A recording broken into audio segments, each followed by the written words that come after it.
हमारे व्यस्त जीवन में ईश्वर की आवाज़। हमारी इस छोटी सी जीवन यात्रा में कितने ही साथी साथ चलते हैं, फिर कुछ दिन बाद अलग हो जाते हैं। कुछ आते हैं, कुछ जाते हैं, कुछ साथ छोड़ जाते हैं। कौन हमारे साथ सदा रह सकता है और रहता है? ईश्वर का नाम कई नामों में एक नाम इम्मानुएल है, जिसका अर्थ है ईश्वर हमारे साथ है। पुत्र के द्वारा और पवित्र आत्मा के द्वारा ईश्वर सदा हमारे साथ है।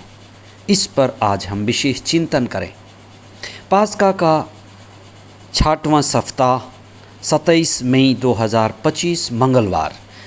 पहला पाठ प्रेरित चरित अध्याय 16 पद संख्याएँ 22 से 34 तक, संत यूहन्ना का सुसमाचार अध्याय 16 पद संख्याएँ 5 से 11 तक। आप दूर के लोगों के मरने की रोज़ खबर सुनते हैं।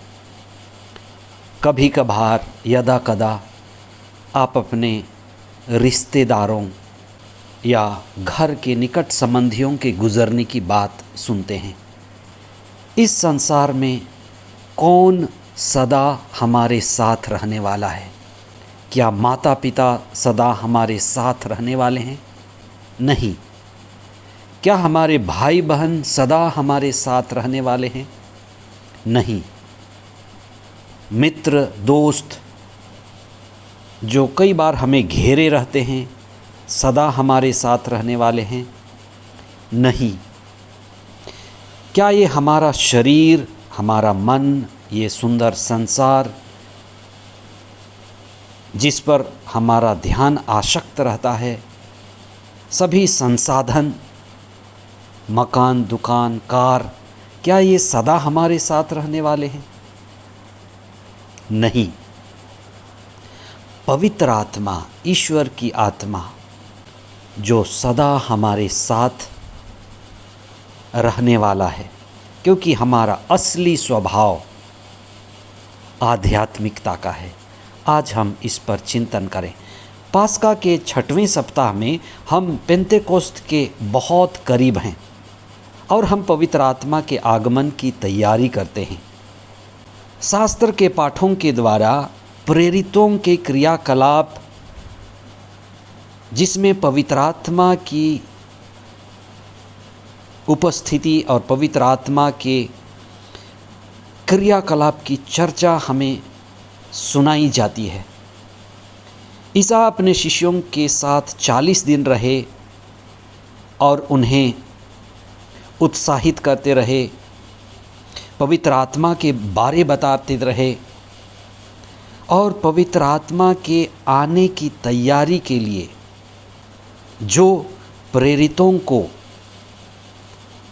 एक नई शुरुआत देगा और जिसमें वे पूरी तरह से आनंदित होंगे, पेंतेकोस्त की तैयारी उसी पवित्र आत्मा के आने की तैयारी है। इसलिए इन दिनों में हम विशेष रूप से प्रार्थना करें कि हम पवित्र आत्मा के आवश्यकता को जान सकें। हम मात्र शरीर में अधूरे हैं, मन में विचलित होते हैं। ये शरीर, संसार, संसाधन परिवर्तनशील और बहाववान है। हम जो आत्मा हैं, उसे पवित्र आत्मा, ईश्वर की आत्मा प्रकाशित करती है, आलोकित करती है, आनंदित करती है और हमें पूर्ण आनंद की ओर ले चलती है। इसलिए ईसा ने अपने शिष्यों को बड़ी महत्वपूर्ण बात कही कि मैं जा रहा हूँ और मेरे जाने के कारण तुम दुखी हो, लेकिन ये तुम्हारा दुख तुम्हारी अज्ञानता है, भ्रम है।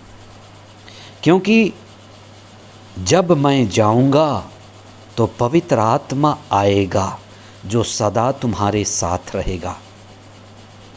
कई बार हमारा दुख हमारे अज्ञानता के कारण है।